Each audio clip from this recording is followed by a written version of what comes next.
বিশ্ব অর্থনীতির ক্ষমতার যে ভারসাম্য সেটা কি পুরোপুরি বদলে যেতে চলেছে? আর সেই বদলের একেবারে কেন্দ্রবিন্দুতে থাকতে পারে বাংলাদেশ? হ্যাঁ, সম্প্রতি আমাদের দেশে এমন এক খনিজ সম্পদ আবিষ্কৃত হয়েছে যা নিয়ে ঠিক এই প্রশ্নগুলি উঠছে। চলুন আজ এই ব্যাপারটার একদম ভেতরে গিয়ে দেখি। আপনি এখন যে ডিভাইসটা দিয়ে এই আলোচনাটা দেখছেন, মানে আপনার ফোন বা ল্যাপটপ, এর ভেতরেই কিন্তু লুকিয়ে আছে ২১ শতকের সবচেয়ে বড় একটা ভূরাজনৈতিক লড়াইয়ের মূল চাবিকাঠি। অবাক লাগছে? আচ্ছা, গল্পটা তাহলে শুরু থেকেই বলি। আপনার হাতে থাকা এই যন্ত্রগুলো কিন্তু নিছকই কোনো গ্যাজেট নয়, এগুলো আসলে এক বিশাল বিশ্ব প্রতিযোগিতার অংশ। তো এই যে এত বড় একটা প্রতিযোগিতা, এর মূলে আছে আসলে কি? এর মূলে আছে কিছু বিশেষ খনিজ, যাদেরকে বলা হয় রেয়ার আর্থ এলিমেন্টস বা আরইই। যারা বিসিএস-এর আন্তর্জাতিক বিষয়াবলীর জন্য প্রস্তুতি নিচ্ছেন তাদের জন্য এই টার্মটা কিন্তু খুবই গুরুত্বপূর্ণ। মোট ১৭টা মৌলের এই গ্রুপটাকে আধুনিক প্রযুক্তির মেরুদণ্ড বলা হয়। কেন? কারণ আপনার স্মার্টফোন থেকে শুরু করে ইলেকট্রিক গাড়ি, উইন্ড টারবাইন, এমনকি মিসাইল ডিফেন্স সিস্টেম পর্যন্ত সবকিছুই এদের উপর নির্ভরশীল। আচ্ছা, একটা সময় ছিল না যখন কোনো দেশের শক্তি মাপা হতো তার তেলের ভাণ্ডার বা গোল্ড রিজার্ভ দিয়ে? এখনকার দিনে সেই জায়গাটা নিয়ে নিয়েছে এই রেয়ার আর্থ এলিমেন্টস। একে বলা হচ্ছে নতুন জিওপলিটিক্যাল কারেন্সি, মানে যার হাতে এদের সাপ্লাই চেনের কন্ট্রোল থাকবে, বিশ্বের প্রযুক্তি আর সামরিক ক্ষমতার নিয়ন্ত্রণও থাকবে তারই হাতে। আর ঠিক এই নিয়েই যুক্তরাষ্ট্র আর চীনের মধ্যে চলছে এক অদৃশ্য কিন্তু প্রচণ্ড ঠান্ডা লড়াই। স্ক্রিনের এই চার্টটার দিকে একবার তাকান। সংখ্যাগুলো কিন্তু শুধুই সংখ্যা না, এরা আসলে একটা গল্প বলছে। আর সেই গল্পটা হল চীনের একচ্ছত্র আধিপত্যের। চীন একাই যে পরিমাণ রেয়ার আর্থ উত্তোলন করে, বাকি সব দেশ মিলেও তার ধারে কাছে আসতে পারে না। আমেরিকার মতো দেশও এই খেলায় অনেক পিছিয়ে। আর ঠিক এই কারণেই পুরো বিশ্ব এখন মরিয়া হয়ে নতুন উৎসের সন্ধান করছে। কিন্তু ভাবুন তো, এই পুরো খেলার ছকটাই যদি হঠাৎ করে পাল্টে যায়, যদি মাঠে এমন একজন নতুন প্লেয়ার নেমে আসে যার কথা কেউ হয়তো ভাবেইনি, সেই খেলোয়াড়টি কি হতে পারে বাংলাদেশ? শুনতে হয়তো অবিশ্বাস্য লাগছে, কিন্তু এটাই সত্যি। আর এই কাজটা পড়েছেন আমাদের দেশের বিজ্ঞানীরাই। আমাদের উপকূল আর নদীর বালিতেই খুঁজে পেয়েছেন এই গুপ্তধন। মানে জিনিসটা এতদিন আক্ষরিক অর্থেই আমাদের পায়ের নিচেই ছিল। চলুন বাংলাদেশের ম্যাপটার দিকে একটু তাকাই। কক্সবাজারের সুবিশাল উপকূল থেকে শুরু করে ব্রহ্মপুত্র, যমুনা, তিস্তার মতো বড় বড় নদীগুলোর অববাহিকা পর্যন্ত এই বিশাল এলাকা জুড়েই মূল্যবান খনিজগুলো পাওয়া গেছে। এটা কিন্তু শুধু একটা বিচ্ছিন্ন কোনো আবিষ্কার নয়, এটা একটা বিশাল সম্ভাবনার দরজা খুলে দিয়েছে। তো এখন আসল প্রশ্নে আসা যাক। এই যে এতক্ষণ ধরে বালি বালি করছি, এর আসল অর্থনৈতিক মূল্যটা ঠিক কত? আচ্ছা, শোনার জন্য তৈরি তো? কারণ অঙ্কটা কিন্তু আপনার মাথা ঘুরিয়ে দিতে পারে। শুধু একবার ভাবুন, গাইবান্ধা এলাকার মাত্র ১ বর্গ কিলোমিটার বালিতে যে খনিজ পাওয়া গেছে, সেটার বাজার মূল্যই প্রায় ৩,৬৩০ কোটি টাকা। ভাবা যায়? এটা কিন্তু পুরো দেশের হিসেব না, এটা জাস্ট একটা ছোট্ট এলাকার স্যাম্পল। তাহলে একবার চিন্তা করুন, পুরো সম্পদটাকে কাজে লাগাতে পারলে অঙ্কটা কোথায় গিয়ে দাঁড়াতে পারে। এই টেবিলটা একটু খেয়াল করুন।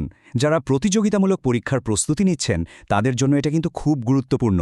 এখানে শুধু একটা খনিজ নয়, বরং ইলমেনাইট, জিরকন, রুটাইলের মতো অনেকগুলো মূল্যবান খনিজ পাওয়া গেছে। কিন্তু সবচেয়ে গুরুত্বপূর্ণ নামটা হলো মোনাজাইট। কেন? কারণ এই মোনাজাইটই হলো সেই বহু আকাঙ্ক্ষিত রেয়ার আর্থ এলিমেন্টসের প্রধান উৎস। কিন্তু গল্পটা যদি এতটাই সহজ হতো তাহলে তো কথাই ছিল না। এখানেই আসছে গল্পের সবচেয়ে বড় টুইস্টটা। দেখুন, খনিজ খুঁজে পাওয়াটা তো একটা দৌড়ের শুরু মাত্র, ফিনিশিং লাইন না। আসল চ্যালেঞ্জটা হলো এই বালিকে পিউরিফাই করে, মানে পরিশোধন করে, ব্যবহার করার মতো ধাতুতে পরিণত করা। তো মনে প্রশ্ন আসতেই পারে, ঠিক আছে, বাংলাদেশ যদি এই খনিজগুলো মাটি থেকে, বালি থেকে তোলা শুরু করে, তাহলেই তো চীনের ওপর থেকে নির্ভরতা কমে যাওয়ার কথা, তাই না? কিন্তু বাস্তবতা ঠিক এতটা সরল নয়। স্ক্রিনের এই চার্টটাই আপনাকে পুরো রাজনৈতিক খেলার আসল ছবিটা দেখিয়ে দেবে। ভালো করে দেখুন, আসল ক্ষমতা কিন্তু খনি উত্তোলনে নেই, আসল ক্ষমতাটা আছে প্রক্রিয়াজাতকরণ বা প্রসেসিংয়ে। আর এই প্রসেসিংয়ের প্রায় ৯০% একা চীনের হাতে। এর মানে কি দাঁড়ালো? মানে হলো, আপনি খনি আমেরিকাতেই পান বা বাংলাদেশেই পান, দিন শেষে সেটাকে ব্যবহারযোগ্য করতে হলে আপনাকে চীনের দরজাতেই যেতে হবে।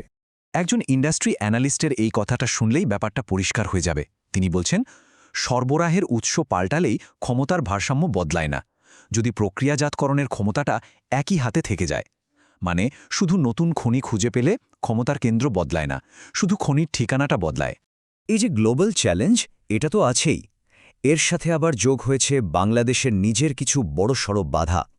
এই গুপ্তধনের দরজা খোলার পথে এগুলোই এখন সবচেয়ে বড় দেয়ালের মতো দাঁড়িয়ে আছে। তো বাধাগুলো ঠিক কি? প্রথমত, আমাদের কাছে এই খনিজ প্রসেস করার মতো আধুনিক প্রযুক্তি বা ইনফ্রাস্ট্রাকচার নেই। দ্বিতীয়ত, এই প্রসেসিংয়ের ফলে যে তেজস্ক্রিয় বর্জ্য তৈরি হবে সেটা ম্যানেজ করা একটা বিরাট পরিবেশগত চ্যালেঞ্জ। তৃতীয়ত, এত বড় একটা প্রজেক্টের জন্য যে বিপুল পরিমাণ বিদেশি বিনিয়োগ দরকার সেটাও একটা বড় প্রশ্ন। আর চতুর্থ এবং সম্ভবত সবচেয়ে গুরুত্বপূর্ণ বাধা হল আমাদের সেই ব্রিটিশ আমলের আইনি কাঠামো। সবচেয়ে বড় মাথা ব্যথার কারণ হল এই তেজস্ক্রিয়তার বিষয়টা। দেখুন, মোনাজাইট থেকে যখন রেয়ার আর্থ আলাদা করা হয় তখন বাই প্রোডাক্ট হিসেবে থোরিয়াম আর ইউরেনিয়ামের মতো তেজস্ক্রিয় পদার্থ বের হয়। এখন এগুলোর যদি ঠিকঠাক ব্যবস্থাপনা না করা যায় তাহলে তা পরিবেশ আর মানুষের স্বাস্থ্যের জন্য ভয়ঙ্কর বিপদ ডেকে আনতে পারে। আমাদের সামনেই কিন্তু মালয়েশিয়ার উদাহরণ আছে, যেখানে এই ধরনের প্ল্যান্টের বিরুদ্ধে মানুষ রাস্তায় নেমেছিল। আর বাংলাদেশের মতো একটা ঘনবসতিপূর্ণ দেশে এই ঝুঁকিটা তো আরও অনেক অনেক বেশি। আর আইনি বাধার কথা যদি বলি তাহলে একটা তথ্যই যথেষ্ট। আমাদের দেশের প্রধান খনি আইন দি মাইন্স অ্যাক্ট কত সালের জানেন? ১৯২৩ সালের। যারা বিসিএস দিচ্ছেন এই সালটা মনে রাখতে পারেন।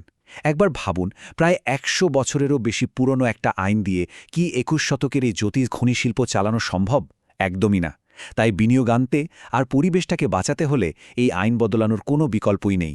তাহলে আসল প্রতিযোগিতাটা ঠিক কোথায়? এটা আসলে খনি কে আগে খুঁজে বের করল সেই প্রতিযোগিতা নয়। আসল খেলাটা হলো পুরো সাপ্লাই চেনটা নিয়ন্ত্রণ করার।